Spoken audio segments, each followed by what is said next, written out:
Siguro, oh my gosh, ganun ulit. Uy, okay na question yun ah. Ngayon din gusto ko.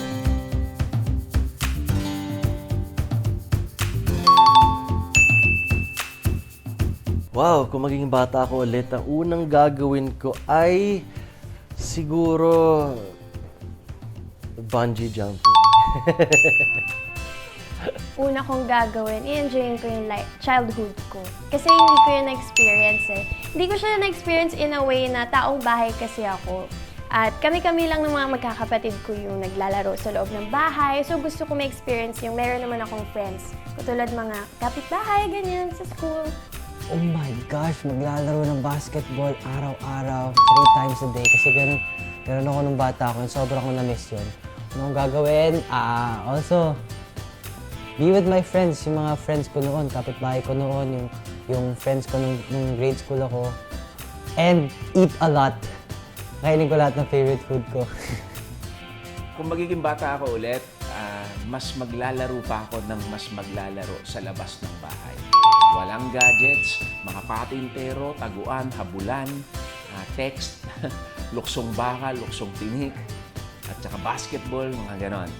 Yan ang gagawin ko kasi feeling ko mas na-enjoy ko pa yung kabataan ko kapag mas nakapaglaro pa ako outdoors.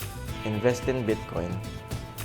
Yun ang gagawin ko. Hindi ko alam paano ko mako-convince ang parents ko to invest in Bitcoin, pero gagawin ko yun. Tapos i-withdraw ko nung peak niya nung 2021.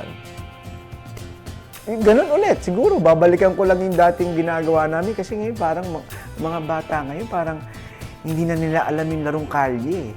Alam mo, nung kami, larong kalye yung ginagawa namin kasi parang ang lalakas namin, alam mo yun? Ngayon, yung mga bata parang napapansin ko, lakasalan nila.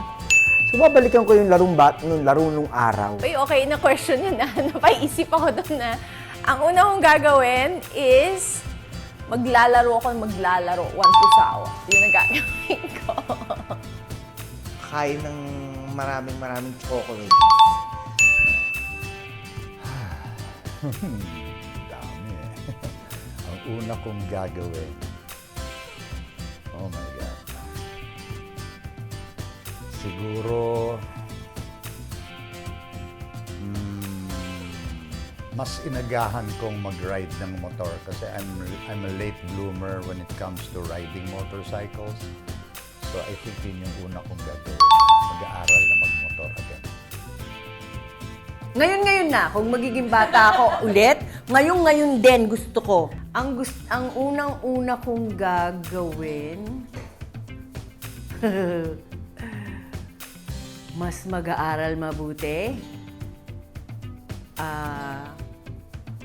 Okay naman ako. Hindi ko sinasabing mahina ang mga grado ko. Mataas naman ang mga grado ko. Pero parang, mas gusto ko pa siyang pagbutihin sana. Kung ano yung... Kasi puro ako laro dati. So, mas gusto kong pagbutihan at saka yung mga kamag-anak ko na nawala na ngayon. Mas gusto ko yata silang makasama at doblehin yung enjoyment na kasama ko sila nung makasama ko pa sila. Yun yung gusto kong ulitin.